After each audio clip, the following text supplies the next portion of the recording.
Nous devons ensemble avoir conscience que nul autre que nous-mêmes ne viendra sauver notre nation et que cela exige de chacun de nous une mobilisation tous azimuts. Peuple congolais, il est temps de nous lever, de nous serrer les coudes et d'agir pour défendre notre patrie, notre intégrité territoriale et l'intangibilité de nos frontières. La République démocratique du Congo est victime d'une nouvelle agression rwandaise et des actes criminels et terroristes du M23.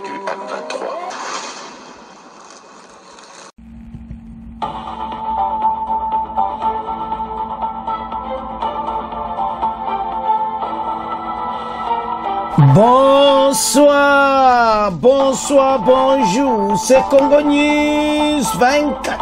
Bande Konanga, comme toujours avant de commencer notre émission, nous disons merci à Dieu. Nous disons merci à nos chers abonnés et téléspectateurs qui nous suivent partout dans le monde et en RDC. Bande Konanga, soyez les bienvenus. À la une, chers téléspectateurs, on va commencer cette émission Bandeko avec Conseil des ministres à Kisangani et inauguration de l'aéroport à Chopo Bandeko, l'aéroport de Bangoka, Bokoyoka, Ndeni Makangwele, Boyoka, Conseil des ministres, Boyoka Masolo Kitoko, na Kisangani. Tous à la connecter. Deuxième point, chers téléspectateurs, Bandeko et Yindi, délégation des armées USA, France, Belgique, chez FARDC. Et puis, beaucoup de réaction, il y a Conseil de sécurité sur violation à cessez-le-feu par les RDF 123 ou les Salama pour le moment. Et puis, Togoyoka combat RDF 123 contre Ouazalendo ce samedi.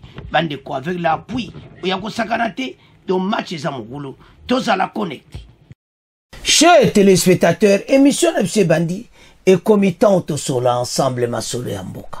Bande kotoko kende directement na Kisangani et pas oublier le chef de l'État azo séjourné avec toute l'équipe du gouvernement bande ko conseil des ministres et Zalaki na Kisangani. Toko ba na conseil des ministres, après conseil des ministres toko kende directement na aéroport. Toko landa nyonso e salamaki na conseil de sécurité o e salamaki toko ezatuna kati. Donc, Conseil supérieur, il y a défense, nyon soboyoka contre Andi na kati mission. Mais toba ananu, en direct à Conseil des ministres, bongo, après token, Conseil des ministres aéroport, après token na Conseil de défense. Na Conseil des ministres, le chef de l'État, PC Baponaye, oezaki clair. Nandenge mboka na bisozo tambola. Ministre de l'Intérieur, bazaki présent pour na souci ya RDC. Abanaki ko pesa message si o elegaki na Kisangani parce ya zalaki te Genocos o yepa wapi pour na ba gain économique mboka na biso batu ba perdaki ba vie. Chef de l'État yemoko aye ko remettre ba enveloppe présent yemoko. Parce que jour à Genocos il n'était pas là. Alors, Yemoko a promis qu'Akoya, qu'on remercie Bandeko Chopo, Nandenge Bavotaki. Et puis Bandeko Soko Tali Kisangani. En tout cas, Makambo Beleza bien. Alors, Basala qui réunion, on va benga la Maison Blanche de Kisangani. Mairie Oyo Bandeko Kitoko. Et pas Wapi Conseil des ministres Salamaki. Le chef de l'État a sololina ba ministre Nyonso. Koyeb Sabango l'État de la nation. Et puis vision oende mbalimba memamboka oyo. Bande ko le pays ezana makambo ebela kitoko fallait ba sala. Mais comme nous avons des ennemis partout, bazako tia ba frein partout, mais nous allons vaincre. Alors le chef de l'État a encouragé le gouvernement na travail bazako sala. Et puis commandé ni bazo bon sabe aéroport. Bande ko bokomona. Aéroport à Chopo. Masolo kitoko. Comment aéroport wana babongi sangwe komi aéroport international travail kitoko et puis bako bongisa berogar nyonso bako silisa bako yana njili bako ya do aéroport tout Fati a décidé de bon ça. Bemba zaki présent a zaki message. Alors, tokende na conseil aéroport, bon après tout il y a un compte rendu, il y a conseil supérieur à défense, conseil des ministres à Kisangani et inauguration de l'aéroport à Tchoup. Chef de l'État, en tout cas, Sangsagi Bangonyos ne bozomo na salwana et pas wape salamaki na la Maison Blanche de Kisangani et pas Masolo et Betamaki. Après, bakendaki na aéroport international de Kisangani, inauguration de l'aéroport international de Bangoka et pas wapi Bemba Padjaki Maluba. Et puis Togoyoka, quelques mots, il y a compte rendu, il y a conseil des ministres. Alors, Bandeko, pays à RDC tel mes amounene. Ce que tala étendu à territoire, bozo mona maison ana, do mona clair mette pays oyo, et zana makamba kitoko. Mais les ennemis de la paix bali makambo ba congolais ba sepelati. Anto eb sabino, au monde ba ministre, ba si ba comprendre des visions à chef de l'État. Ba ministre yonde bozo mona ba vandi wana, ba zana ide moko. Même kama constitution bango kuna kutu ba na problème ti. Bango souci na bango mboke avance. Baza tout autour a fati ma solo penda ndego yoka papa na bana. Soto ye sabino ke ba ministre nde ba vandi wana baza na vision moko. Baza ta na problème moko ti. Yango moko nde ko développer. Alors, Tolanda, le chef de l'État au conseil des ministres et à l'aéroport, bongo to développer ma solo. Faire allusion à ces beaux bâtiments, ça nous rappelle les constructions coloniales, mais on ne sait pas, ce n'est pas le style baroque, ce n'est pas le style romain, ce n'est pas le style médiéval, mais c'est un peu le style colonial mélangé apparemment avec un peu de modernité, et c'est ce qui vous donne ces bijoux qui est un bâtiment hyper officiel. Simplement à la primature de la République, à Kinshasa. Kinshasa est un de vieux bâtiments, mais qui a gardé son éclat. Qui a gardé son éclat, et c'est justement ce bâtiment. Ce n'est pas le bureau du gouverneur, il faut le préciser, c'est plutôt le bureau du maire de la ville. Le gouvernorat. Voilà. On parle de la mairie. C'est la mairie de Kisangani, c'est pour messieurs les maires de la ville de Kinshasa, et c'est de la ville de Kisangani. Merci. Mais c'est ce bâtiment qui a été choisi, et tout à l'heure nous ferons l'entrée pour voir tout ce qui a été aménagé localement pour accueillir le conseil des ministres ici à Kisangani. Et comme vous pouvez le constater sur les images, les ministres sont là, notamment le ministre de la Justice, ministre d'État, ministre de la Justice Constant Moutamba, qui est un notable de Kisangani. Et il a passé toute sa jeunesse, il a dit lors du briefing presse d'hier, ici dans la ville de Kisangani, quand même qu'on l'appelle le crocodile de Lubao, mais Kisangani reste son fief.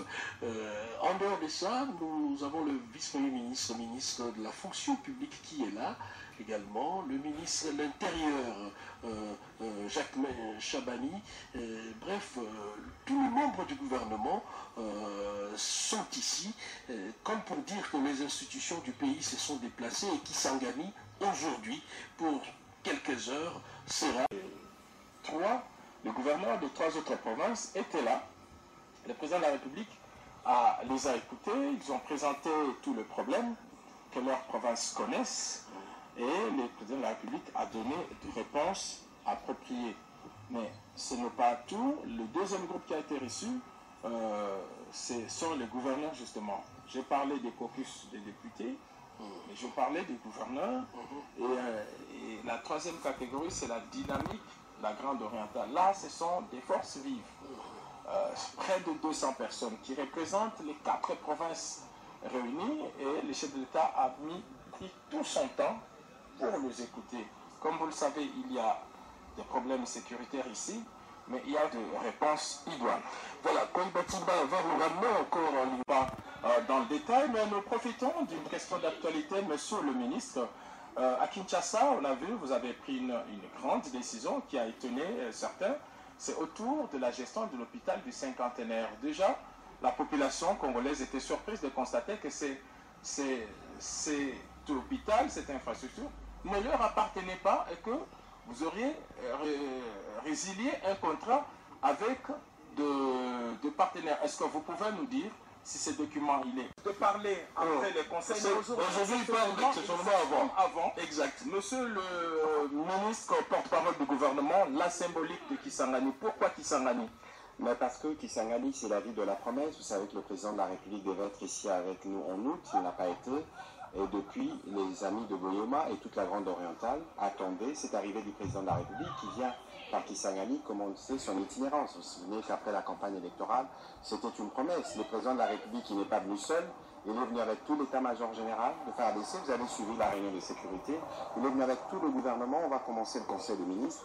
Et hier, si vous étiez là, nous avons eu l'occasion d'échanger avec les médias pour dire toutes les bonnes nouvelles que le président de la République a amenées à la population de cette partie du territoire. C'est pour vous dire qu'avec le président Tshisekedi, la ville martyre est devenue ville d'espoir. Une question de Koiba Timba avant de conclure. Oui, Motuna Mangé, pas excellence, papa ministre, c'est au et au pour le photo. Pour l'année, il y a le gouvernement qui s'en a. L'Ikitao, il fallait ça là déjà, Namikolo et les Kaki, parce que les 2 août, comment célébrer, commémorer le génocide, au Congolais, pour des besoins économiques.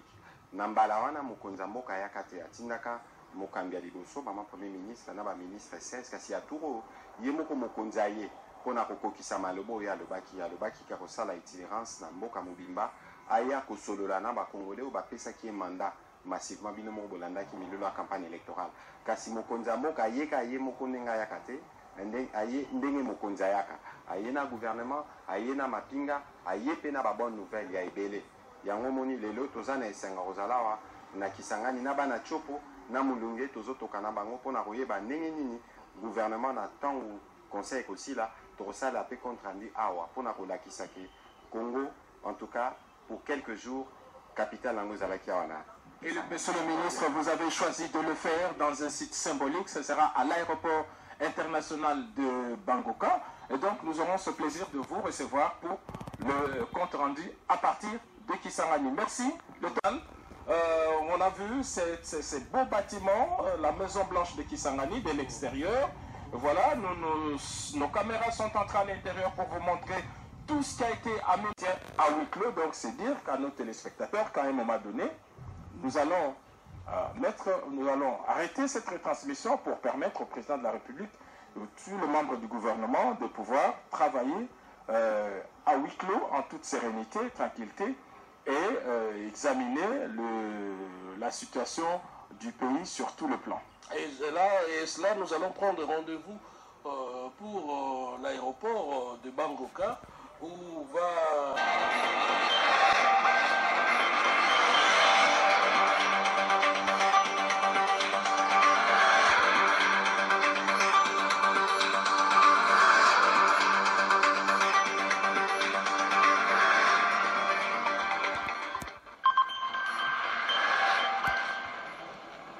Compte rendu de la 19e réunion du Conseil de ministres.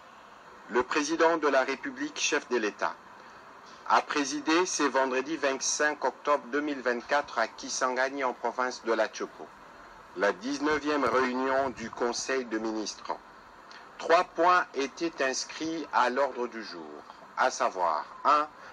Communication du président de la République, chef de l'État. 2. Point d'information. 3. Approbation d'un relevé des décisions du Conseil de ministres. La communication du président de la République a porté essentiellement sur la situation dans la province de la Chopo. Il s'est étalé sur 4 points, à savoir 1. Du suivi des ouvrages réalisés dans la ville de Kisangani. Parlant de son voyage d'itinérance qu'il a débuté par la ville de Kisangani, le président de la République a martelé que c'est une occasion pour lui, non seulement de payer sa dette de reconnaissance au peuple boyomé pour lui avoir démontré son amour et sa confiance avec un vote massif lors de la dernière élection présidentielle, mais aussi de le consoler davantage pour avoir passé des années sombres en subissant les affres d'une guerre qui n'a pas encore effacé ses traces dans notre mémoire collective. Par la même occasion, il a tenu à s'assurer personnellement de la matérialisation de certains projets à impact visible initiés dans le cadre de 6 engagements qui constituent les piliers de sa vision traduite dans le programme d'action du gouvernement. A œuvré pour la réalisation de futurs projets d'infrastructure avec pour objectif commun de bâtir un avenir plus prospère pour tous. Je vous remercie de votre attention.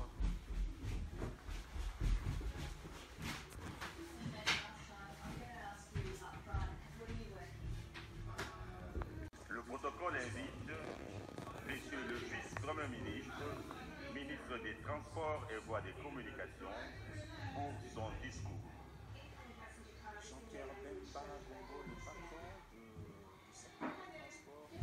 Excellences, Monsieur le Président de la République, chef de l'État, avec l'expression de mes hommages les plus déférents. Excellences, Madame la questeur adjoint représentant du Président de l'Assemblée nationale. Honorables députés nationaux et sénateurs, Messieurs les vice-premiers ministres de l'Intérieur, de la fonction publique, Monsieur le ministre d'État, Mesdames et Messieurs les membres du gouvernement, honorables membres de l'Assemblée provinciale de la Chopo, Monsieur le gouverneur de la province de la Chopo, Mesdames et Messieurs les membres du gouvernement provincial de la Chopo, Mesdames et Messieurs les membres du conseil d'administration de la RVA SA ainsi que son directeur général, Mesdames et Messieurs, distingués invités, c'est un plaisir et une profonde fierté que je me tiens devant vous aujourd'hui pour célébrer un moment historique dans le développement de notre infrastructure aérienne. L'inauguration des chaussées aéronautiques et du terminal passager de l'aéroport international de Kisangani-Bamboka. À la suite du programme de développement local des 145 territoires, Son Excellence M. Félix Antoine Tshisekedi Tshilombo, président de la République, chef de l'État, avait pris l'engagement dans sa vision de développement et de désenclavement du pays de relier l'ensemble du territoire national, notamment par les aéroports. Ainsi, la réhabilitation des chaussées aéronautiques et du terminal passager de l'aéroport international de Kisangani-Bamboka, qui a commencé en 2017 en ce qui concerne l'aérogare et 2021 s'agissant de la piste, résulte de la seule volonté du président de la République dans sa vision de doter notre pays des services adaptés aux besoins de chacun. Ce terminal est un symbole de la détermination de notre chef de l'État à offrir des infrastructures de qualité à notre population et à tous ceux qui visitent notre pays. Il est le reflet de la volonté de faire de Kisangani un hub aérien incontournable en République démocratique du Congo. Je tiens à remercier tous ceux qui ont contribué à la réalisation de ce projet. Votre dévouement et votre professionnalisme ont été essentiels pour mener à bien cette initiative. Au-delà des deux entreprises qui m'ont précédé, je tiens à remercier également mes prédécesseurs ministres des Transports qui n'ont ménagé aucun effort pour la réalisation de ce projet. Je salue également le soutien indéfectible de son Excellence Monsieur le Président de la République, chef de l'État, ainsi que l'ensemble du gouvernement national, conduite par Madame la Première ministre, qui ont compris l'importance de ce projet pour notre développement régional. Bandeko Tolandi, compte rendu à Conseil des ministres, Toyoki quelques points, parce que toujours après Wanabalobaka, sur l'ensemble du territoire, Kopesa Malum na Conseil, na vice-premier ministre, ministre de l'Intérieur. Mais là, quand on doit attirer attention, et ça que Mokonza Mboka, aïe ko remettre à remercier d'abord Kisanga na makambo o ile kaka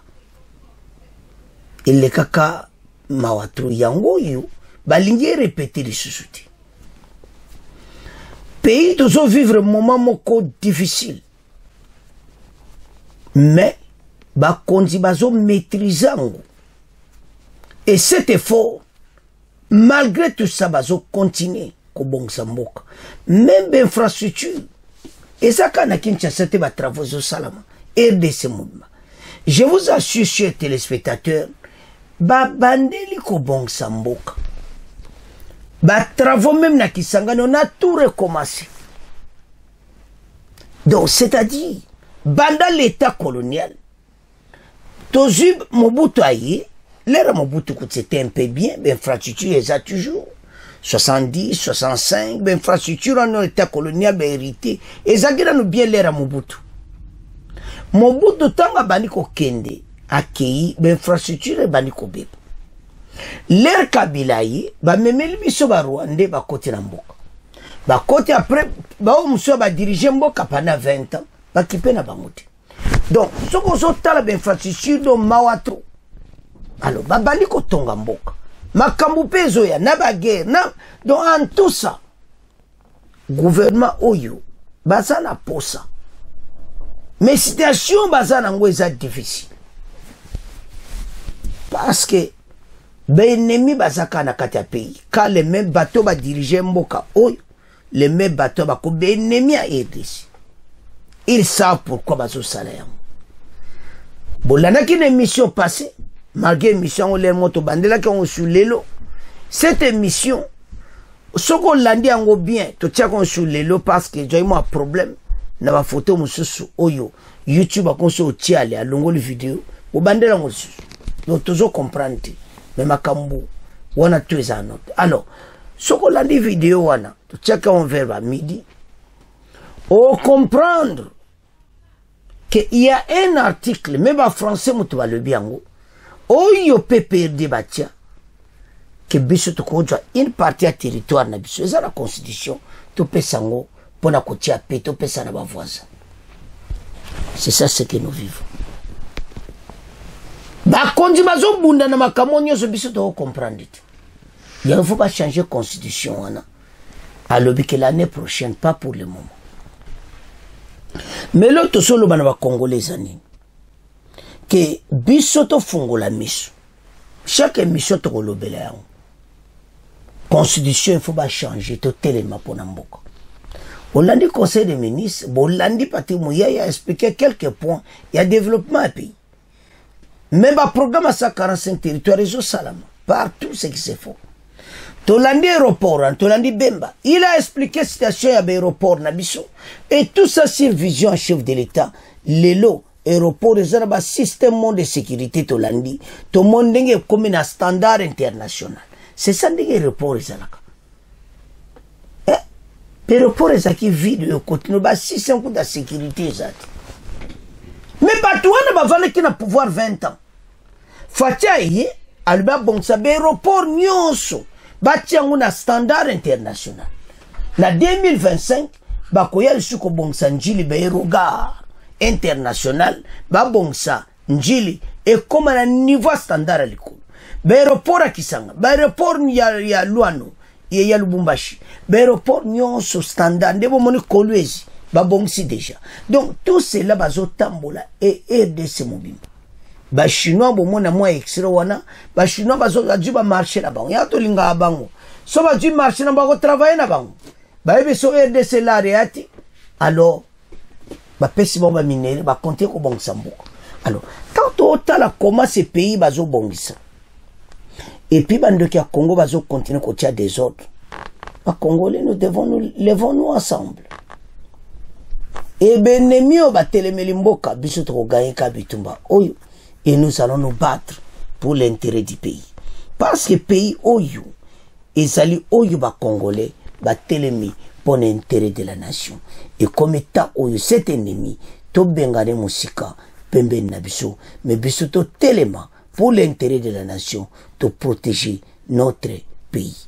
Pays cher oyo ba problème eto obunda nango et de senabiso il faut telema na yango. Alors bandeko soko bolandi bino nyonso bomoni comment pays oyo comment makambo ebele babundi na yango et comme temps tous à l'ensemble et to avancer pour mboka. Alors bandeko wana to landi biso nyonso na eleki na aéroport to komo kende na conseil supérieur compte rendu le bolanda kyango mais le boyo ka compte rendu boy mona comment fachi apesa ki ba point sur makambo ezo le caption ya est et puis à lobby sur ezo le quand même na Kisangani comment ba maîtriser ba situation nyonso oyo tozanango. Alors maintenant on ba lobby pas ces situations dans au bout d'un mois à l'est message n'a pas chef de l'état clair batika wazalendo ye mokoti il faut wazalendo faire des sabunda naï mais toujours na mozindo na point. Mais na conseil supérieur à défense fatia lobby bo intégrité territoriale na biso to maîtriser yango, nous allons nous battre et puis victoire ekozana maboko na biso wana asola ki na bango na conseil supérieur à défense.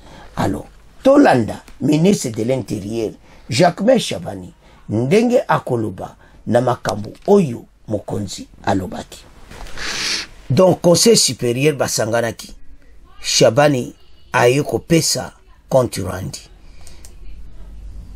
et ça vraiment important bango basanganaki na mokonzi et maintenant ayeko expliquer comment ndeni souci ezali pour un pays na biso to avancer sur makambo to zarango. Les pays bandeko ezana ba problème ebele mais quand même mokonza mboka asali nyonso ke asolula na bana mboka ndebo umona Chabani wana na bachiwewe ga républicain pe police bango nyonso bazaki na conseil de sécurité bakotika Kagame nzelati bakoki ko permettre te ke pays na biso la balkaniser message ça qui clair bango bazwaki yango au fond du cœur pe pona pays na biso et tellement pour intérêt ya mboka ya anto sa ba Congolais que ces pays ikotika la bongoti tolanda compte rendu ya conseil supérieur à la défense. Au cours de la réunion du conseil supérieur de la défense élargie qu'a présidé le chef de l'État congolais Félix Tshisekedi, la première ministre et les ministres sectoriels y ont pris part. La rencontre intervient avant la réunion du conseil des ministres prévue dans la même ville de Kisangani. Vous suivrez le compte rendu de la réunion du conseil des ministres, mais également au cours de ce journal, vous aurez plus de détails et plus d'images sur cette réunion du conseil supérieur. Principalement faire le tour d'horizon des différentes zones de défense et se rassurer de la situation sécuritaire de l'état de la nation. Il a eu l'opportunité d'avoir tous les responsables autour de la table. Il a reçu les informations et il nous a donné des instructions précises pour sécuriser l'état du territoire. Et ça a été un moment d'échange important. On a fait ensemble l'état des lieux et les instructions ont été données. Effectivement, et je crois que la Chopo et les provinces de la Grande Orientale auront aussi le bénéfice d'un conseil des ministres qui aura lieu demain, qui se tiendra dans la ville de Kisangani, qui permettra à ce que les différentes problématiques sécuritaires qui concernent la sous-région soient prises en charge et trouvent des réponses idoines. Chers téléspectateurs, Tolandi Bissognon, Conseil supérieur à la défense. Makambo tozo bunda nango da l'est, et ça complot international.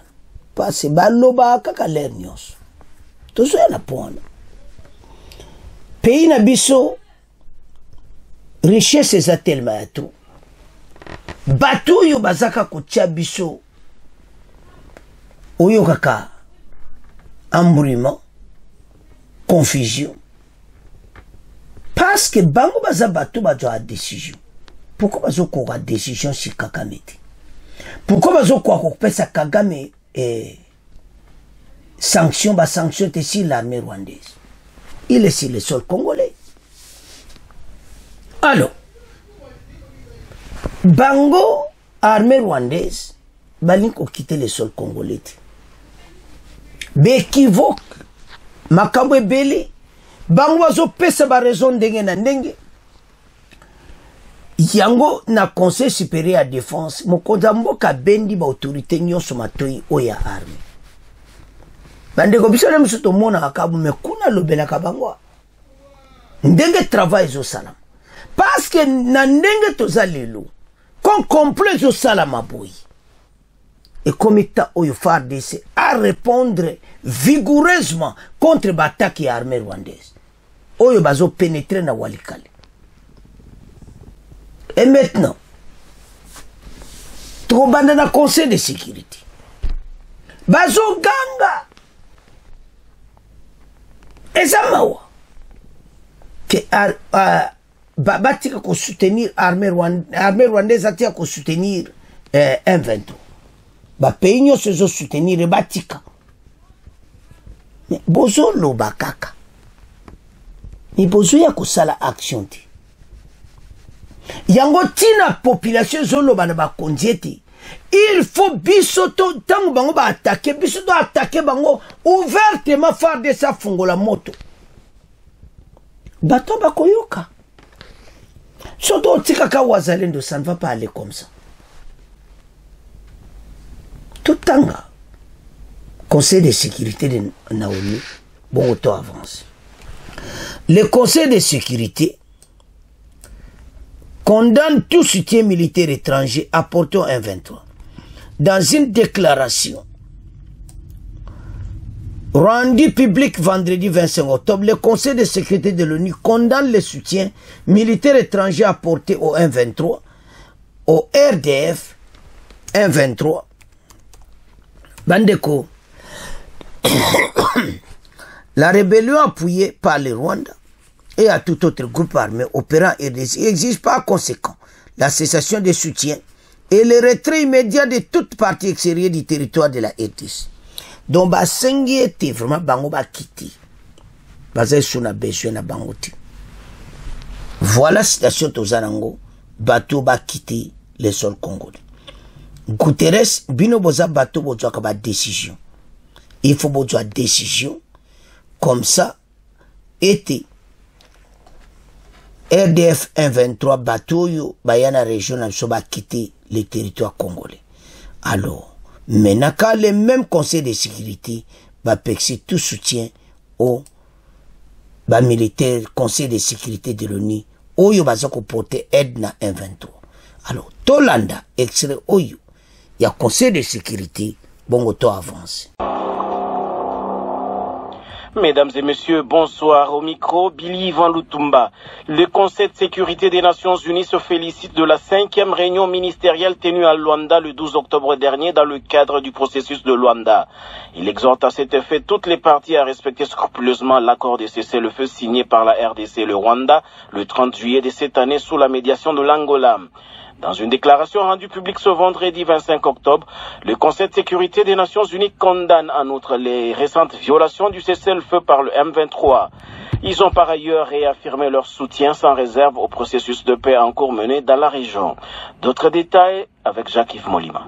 Le Conseil de sécurité invite la RDC et le Rwanda à s'engager de bonne foi dans le processus et à saisir l'occasion de trouver une solution durable et pacifique aux conflits qui perdurent dans la région.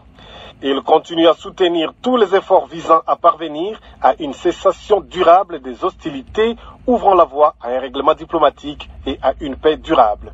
Par ailleurs, le Conseil de sécurité réitère la condamnation de tous les groupes armés opérant en RDC, y compris le M23, les ADF et les FDLR. Il condamne également le soutien militaire étranger apporté au M23 et à tout autre groupe armé opérant en RDC. Toujours dans ses déclarations, le Conseil de sécurité condamne fermement l'exploitation et le commerce illicite des ressources naturelles par les groupes armés et les réseaux criminels transnationaux qui soutiennent ces groupes. Il réaffirme son attachement à la souveraineté, à l'indépendance, à l'unité et à l'intégrité territoriale de la RDC ainsi que de tous les États de la région. Il réaffirme enfin son plein soutien aux efforts déployés par les Nations Unies, y compris les actions stabilisatrices de la MONUSCO, du représentant spécial du secrétaire général, ainsi que de l'envoyé spécial pour les Grands Lacs et de son bureau. Bandeko tolandi biso nyonso Conseil de sécurité des Nations Unies. Kaka makelele.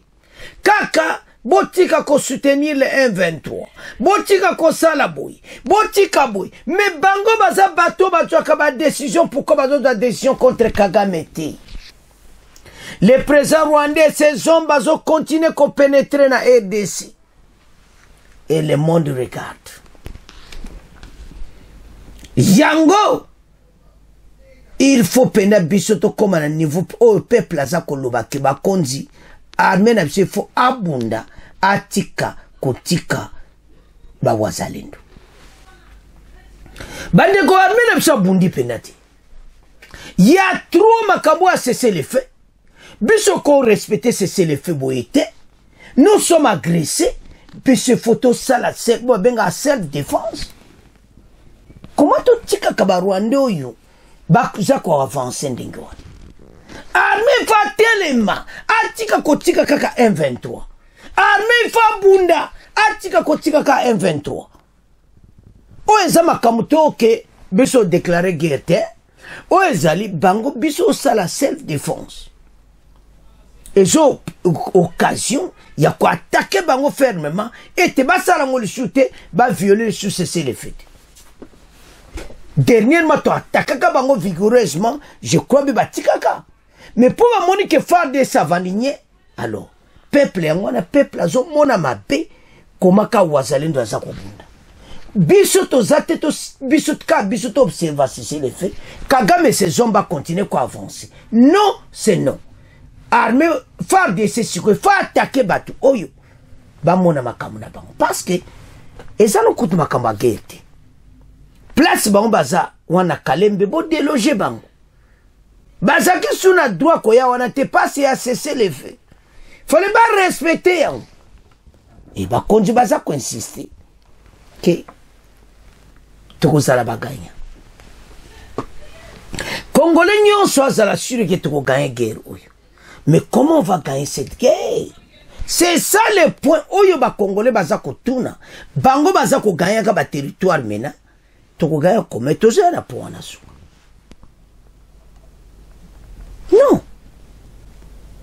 Les pays où il y a des biso mabe.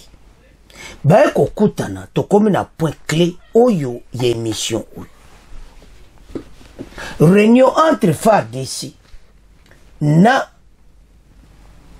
bataché militaire à l'ambassade ya USA. Ambassade de France na Belgique. Bateau bazo sala biso mabe. Ba ko kutana 34e région militaire Masolo. 34e région militaire mso ba laksi bango système ndenge ni toza kwa armée zali. Est-ce que bateau ba ko doit planter ba ko pesa na Kagame? Toza la confiance na bango te. Comment ko yamba bateau yo boye? Les bayaka balati pour soi même. Tous ont confiance à Bangote pourquoi? Ils sont capables de dire à Kagame que Bimiana va soda no quitter RDC. Pourquoi bazolo bati? Mais il vient en visite et pas ya. Marcel, où est la 34e région militaire, où est-ce dirigé côté Wananyo soit Est, quoi kokuta anaï? Si n'est commandement ya Moka, na makambo sécuritaire oyo toza nango. Mais bango bayebi ke Kagame aza na kati ya mboka na biso. Bango pourquoi bayebi si Kagame abima te? Bango bayota système de défense sur quoi? Ta 4e région militaire boza mayele na batu. Toza na confiance na bango te. Ah baye kotalo ba pesi yo combien de drones? Ba pesi yo combien des armes à feu? Onde ba pesi Kagame. Ba pesi yo ba minduki combien, ba bombe combien? Netyo ba pesi Kagame. Alors, sans total la visite à 3 pays, on est juste ça la passe. Yango ndepene important émission. Bande ko boko landa yango, ba ye les 3 oyo ba attaché militaire na ba ambassade ba on a EDC. Il y a États-Unis, il y a France, na ya Belgique. Baema solo na 34e région militaire où ils ont dirigé la Nord Kivu. Idée et anime. Et ces hommes solo ya bien. Et c'est baye na bango espionnage. Et c'est baye pour baye débiso. Et ça point d'interrogation. Parce que bango baye te Kagame azo violer cesser le fait. Oyo bango ba tiaki. Est-ce que baye ko solana yé pour la koyebse que le kola bango va violer cesser le fait toko salabo. Je ne suis pas sûr. Batu yo bakotika la kokote la bisote. Tozo mona ta point mon côté.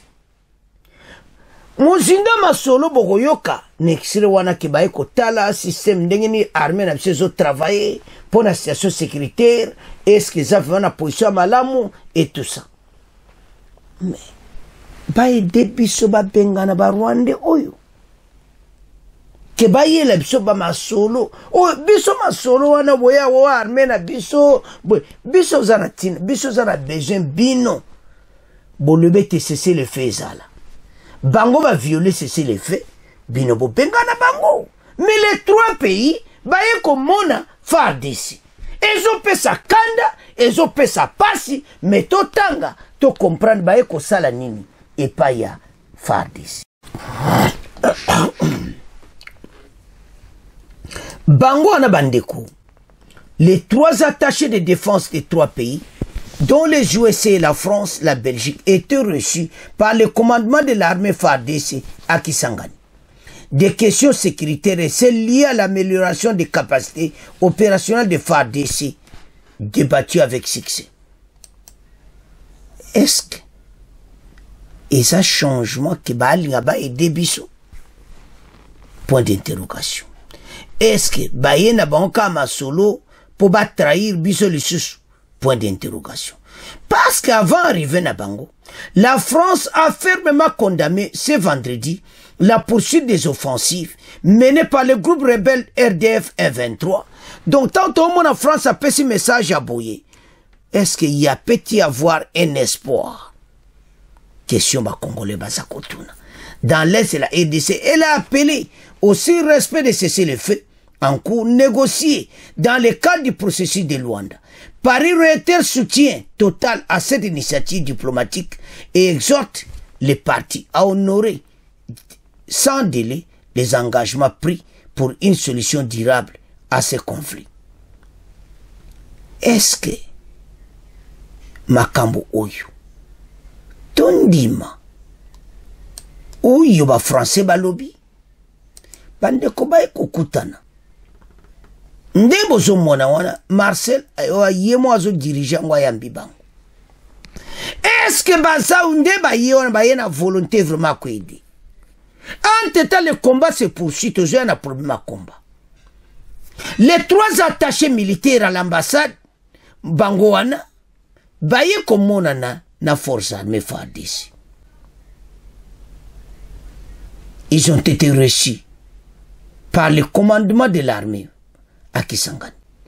Des questions sécuritaires et c'est lié à l'amélioration des capacités opérationnelles des FARDC abattues avec système. Et c'est bandimi banmi ça tué. Maintenant tout ça ko aider et armée na bino bo bengana ba Rwandi. Point d'interrogation. Ce qui ba yé po ba bengana ba Rwandi. Nzamba zaluku. Parce que l'amélioration des capacités opérationnelles à FARDC. est-ce que o eza place to mona bakambo zo changer maintenant à l'est? Est-ce mokonzi mboka tango ayebisa biso ke toko gagner guerre oyo ayebi ete bateau Occident bakomi prêt à koyede biso?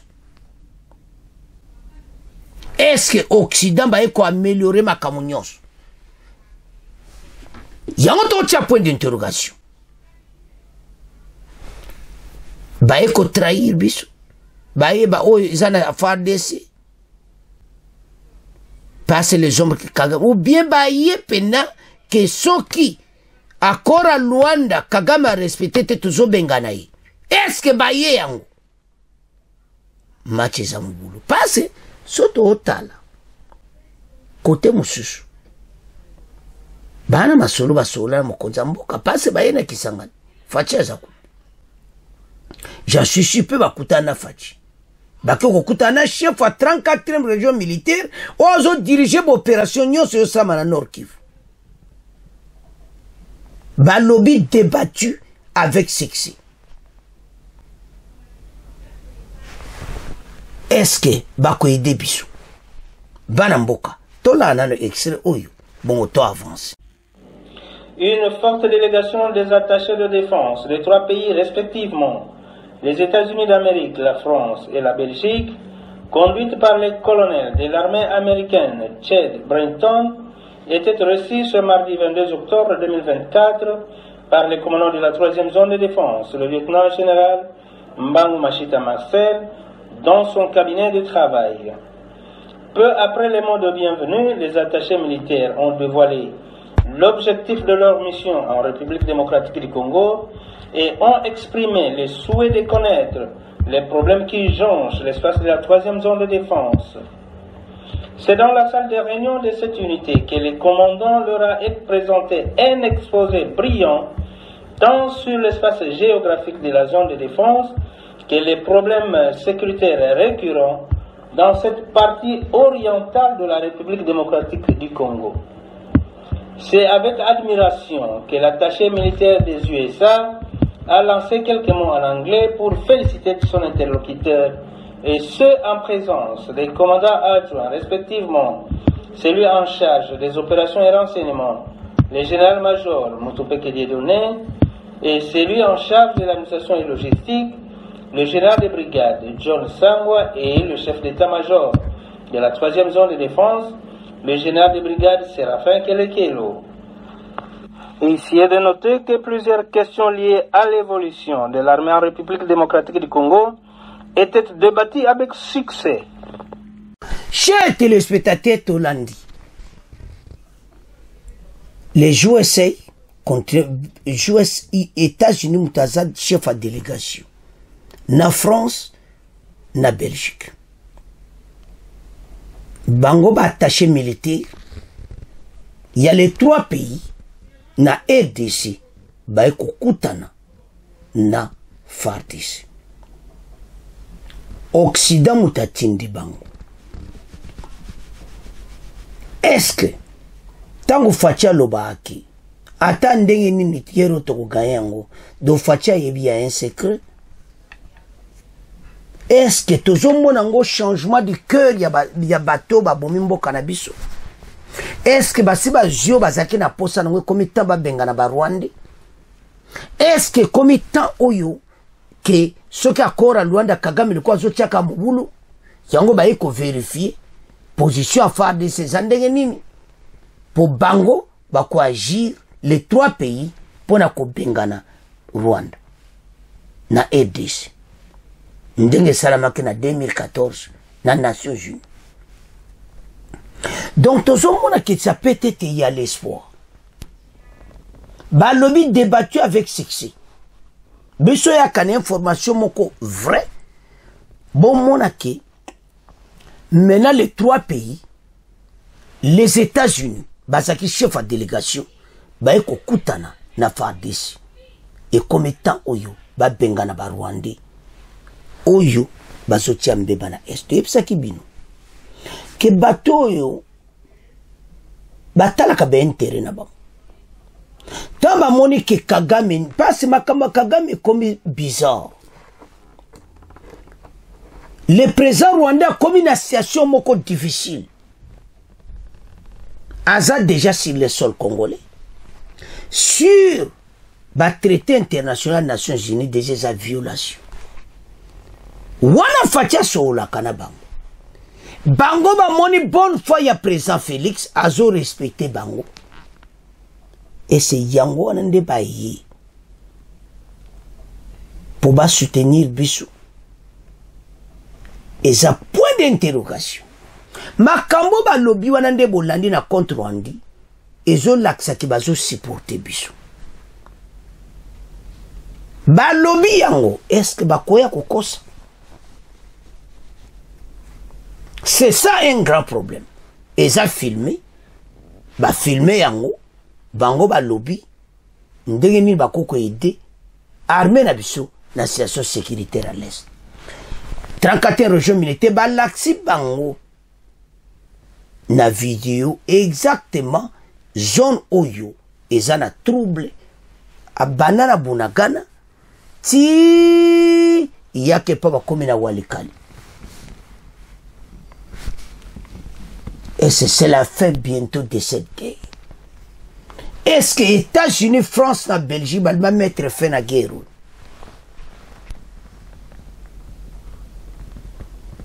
Est-ce que Basolina Kagame a retiré Basolina Kagame a Zoboudi? Est-ce que Balimba pas prouvé que le Koloboyi tozo bengano na makasi? Basi ba ji o bazaki na posa nango. Toza la claire. Ba on va travailler pour les bentire. Basi ba dio bazaki na posa ngwe pa Kagame. Basi ba gorge ba minere nyo stratégique bazaki na posa ko sa ba bombe fusée. On va consommer pendant 3 ans. Basi ba sali basi ba du quantité à makasi. Basi ba kaboli les 3 pays. Ba monique tango ekoki. Ba ekokuta na 34e région militaire. Et par commandement na biso.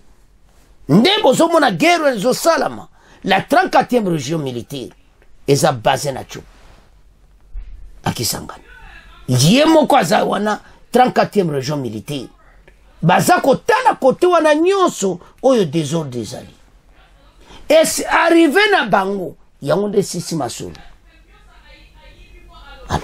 Mais entre temps bitumbezo continue na ndenga mukete comme bitumbezo continue to éviter de nous bakosal parce que maintenant guerre zo continue. Ce samedi des violents combats ya kosakanati. Bitumba moko ya kosakanati. Oyo kakasomo. Alors FARDC, je crois bien il faut intervenir. C'est le tournoi. Parce que Kagame ses hommes bazako avancé. Est-ce que baye bakoti Walikale bakoti? Ba Wazalendo kaka de violents combats ce samedi, bazo récupérer Wazalendo bazo récupérer ba territoire mususu. Ba Congolais bazo senga FARDC abunda et comité en self-défense. Est-ce que bazana secret mo bayebi ki atato bundi te to gaika guerre? Est-ce que makamunenga arrivé à 3 pays wana? Ndeba ye yangwana FARDC zo bundati. Non. Peuple a souffrir. Et comme étant FARDC abunda, bocha motema na ba promesse occidentale. Occident ko lobanaye et ko zappe mensonge et ko zappe toi surpris, to kondi mate nyonso occident balobi. Oui, balobi que c'est débattu avec succès, ba ekokuta na FARDC. Masole le kitoko. Je crois bien, bango de tu basimbi makamba et c'est bango les 3 pays wana. Et c'est comme étant wa bengana Kagame. Mais tout là, ce qui se passe dans le combat, bon, auto avance. De rudes combats sont signalés depuis 5 heures du matin, de ce samedi 26 octobre, dans plusieurs localités du territoire de Walikale. Après un calme précaire, les rebelles du RDF M23, soutenus par l'armée rwandaise, ont simultanément lancé des attaques sur plusieurs fronts. Par conséquent, des mouvements de population s'intensifient. Pendant que les combattants VDP Wazalendo, singulièrement ceux de NDC, se sont repliés, Simpeti, après la reprise de Kalembe, après les rebelles, ils ont été surpris par une attaque par derrière. Une autre équipe RDF M23 a surgi du village de Katobo en appui aux unités bloquées à Kalembe. Au même moment, l'ennemi mène des attaques sur localité Moulenek Yukobo. Pour l'instant, de gros combats se déroulent sur le pont Minjenje, une dizaine de kilomètres de Kalembe, que les Wazalendo tenteraient à récupérer à tout prix. Boyoka, la société civile de Walikale qui livre toute information demande au gouvernement de prendre les mesures de situation et donner appui aux éléments qui se battent sur le terrain. Donc, basengi appuyer za la makasi pour le moment pour bato bakota muzindo na Walikale. Parce que bazola na ba minéré eza somo bande konanga tolanda extrait oyo bon to avance. Sur le terrain au Nord Kivu, des rudes combats sont signalés depuis 5 heures de ce samedi dans plusieurs localités du territoire de Walikale. Après la précaire accalmie d'hier, les rebelles du M23, soutenus par des éléments RDF, ont simultanément lancé des attaques sur plusieurs fronts dans la région. Conséquence, les mouvements de population s'intensifient. Reportage de Chris Mukand. Des familles entières quittent leurs habitations pour s'éloigner des zones où se déroulent les combats. Elles se dirigent vers Mbeti, d'autres continuent jusqu'à Pinga Centre, plus ou moins 20 km de Kalembe. Même ici, la psychose est au rendez-vous. À Pinga Centre, ce samedi, les activités tournent au ralenti dans les principales localités, notamment Bishimo, Katanga et Nkassa. Alors que les VDP Wazalendo, singulièrement ceux de Ndoma Defense of Congo, se sont repliés sur Mbeti après la reprise de Kalembe par les rebelles, ils ont été surpris par une attaque venue de l'arrière. Une autre équipe du M23 surgit du village de Katobo en appui aux unités bloquées à Kalembe. Au même moment, l'ennemi mène des attaques sur les localités de Moulema et Ikobo. Pour l'instant, le gros des combats se déroule sur le pont Minjenje, à une dizaine de kilomètres de Kalembe, localité que les Wazalendo tentent de récupérer à tout prix. La société civile de Walikale qui livre ces informations demande au gouvernement de prendre la mesure de la situation et de donner plus d'appui aux éléments qui se battent sur le terrain. Goma, Chris Mukand. Bande ko tolandi biso nyonso. Comment guerre se passer na Walikale? Dobi tumba dege se passer oso mona clair mete. Bango ba jeno Wazalendo bazako bunda. Alors société civile Walikale ba yebisi FARDC ba s'appuyer ba aider le moment. Alors biso peuple tozolo ba ke FARDC tira la pongi. Atelema abunda na Wazalendo. Self-défense et le but que te biso de violer ceci le fait. Bangonde ba violer. Alors, observation wana. Ndenge facha zo tosa Occident. Est-ce qu'on paye prix ou bien qu'on a la mawapo na mboka. Mais ezo senga mena self-défense ba Congolais ba lobby quel que soit. Tozo se faisait mais biso photo bunda na ka self-défense. FARDC tika kaka Wazalendo te. Tozo senga na FARDC telema abeta bato biloka moto. Bato bazonga. Alors, ndenge makambo zo kende sur le terrain. Ezo mo lokola ki. FARDC asa pena ko intervenir ti. Pourquoi? Mais les loba congolais ba lobby FARDC comme étant au bunda kautika ka Wazalendo ti. Tozo tia motema na bino bozakuna. Il y a un secret. Oyo kaka Wazalendo abunda bino bo bundati. Te. FARDC bunda po bato bazako ya ko yiba ka ba minere kaka. Bazako s'enrichir. Tozo kotibo to ya ko zara surpris. Ba message au Occident, soi-disant, qui a aidé la situation oyo. To la message occidental. Bo Occident bazoko sabiso. Wana selon de tozo mona. Biso tokoki jamais koyoka wana mais oui. To moni message au bapesi. Mais a toujours point d'interrogation. Peuple a kondima jamais Occident. Ba kosi biso mingi. Mkonza moka telemisa FARDC. Abunda na ba Wazalendo ba benga ngo self défense. Parce que zaba Rwanda nde ba eko attaquer biso na Walikale. Balma bima na Ruchuru mena ba moni ke kota Ruchuru kota wa minereza shuti. Oyo basi ba ji Rubaya. Basi ba ji kote wana Kalembe. Basi ba ji place yo ba place stratégique ba zaina posa nango ko yiba wa minere. Mena ba moni ke kota Walikale ba minere stratégie le su ezali yango na bazoke na Walikale. Bo frene bango. Toza ko enrichir bango. Po bango ba somba ka su minduki. Alors, mais na bandeko situation tokomi nango ekomi ke peuple nyonso azosenga FARDC atelema abunda eza kaka wazalendo te eza self défense. Alors bandeko en tout cas soto otala dossier oyo nde bolandi beexere wana boyoki ndenge ni wazalendo azolinga azo récupérer société civile akubo pesa bango ba arme makasi bazo récupérer d'autres territoires ba wazalendo babundi lelo ba yelo ba kuta bango wazalendo a récupérer donc bazo laksa bon que to zape. Alors sikona nde to landi wana en tout cas tokomotika ngona bino bo pesa ba commentaire est-ce que arrivé ya l'Occident et pas ya FARDC et c'est ça que basi sa guerre oyo et comme état oyo bango ba se positionner parce que Fatia c'est ebisaba que ceux qui bango ba bomakambo ba otika ka buye Fatia okotsa Orient alobaka yango que même Russie a traité na ye parce que bino bozo civilisation confiance bozo sale le côté et c'est comme étant ba yoka message au Fatia pesa bango ya ba yeko kutana 34e région militaire et j'en suis sûr ba kutana pena président Fatia pour bazana kisangani et sa délégation ya Occident batindi et sa somme bana mboka délégation de l'armée américaine, française et belge chez FARDC. Pourquoi? Tolandi bisonyoso.